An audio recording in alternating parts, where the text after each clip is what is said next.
Imagine having a hero so badly you sleep with their biography under your pillow every night, that you visit their grave before the biggest military campaign of your life, that you race your best friend around their tomb naked just to honor them. That was Alexander the Great, and his hero was a fictional character. Alexander didn't just admire Achilles, he genuinely believed he was Achilles. His mother Olympias told him from childhood he was descended from Achilles. His father Philip II claimed descent from Hercules. So Alexander grew up convinced he had divine heroic blood in his veins, and he never let go of that for a single day of his life. His tutor was Aristotle, the greatest philosopher who ever lived. And Aristotle's parting gift before Alexander went off to conquer the world? A personal annotated copy of the Iliad. Alexander carried it everywhere. Ancient sources say he kept it under his pillow at night, alongside a dagger, Homer, and a weapon. That was Alexander's nightstand. In 334 BC, Alexander launched his campaign against Persia with 40,000 soldiers. His very first stop?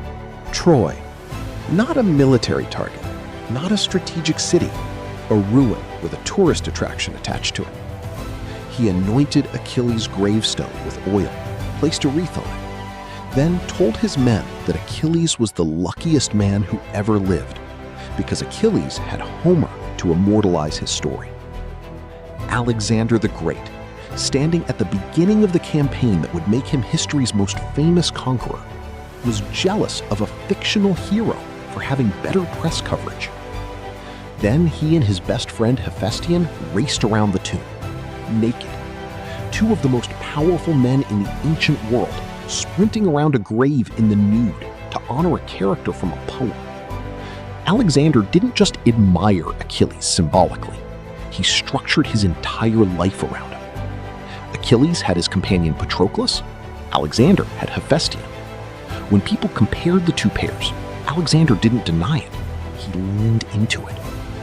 When Hephaestion died in 324 BC, Alexander's grief was so extreme, refusing food, executing his doctor, that ancient writers directly compared it to Achilles losing Patroclus in the Iliad. Achilles chose a short, glorious life over a long, ordinary one. Alexander made the same choice so explicitly, it barely needs explaining. He was warned repeatedly that certain campaigns were suicidal. He went anyway, every single time. Alexander was terrified of being forgotten. The speed of his campaign, the scale of it, personally riding into battle when any sensible commander would have stayed back, it reads like a man racing against his own mortality. He wanted to be immortalized the way Achilles was immortalized, and it worked. But here's the irony nobody talks about. Achilles became even more famous because of Alexander. The man who spent his life worshiping a fictional hero ended up more celebrated than the hero himself. Alexander chased Achilles his entire life. History spent the next 2,000 years using Achilles to talk about Alexander. The student outran the myth he was chasing. Julius Caesar wept because he hadn't achieved what Alexander had by the same age. Napoleon studied Alexander's campaigns from his tent.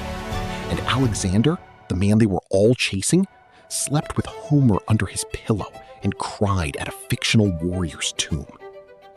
Greatness is always looking over its shoulder at something it's trying to catch.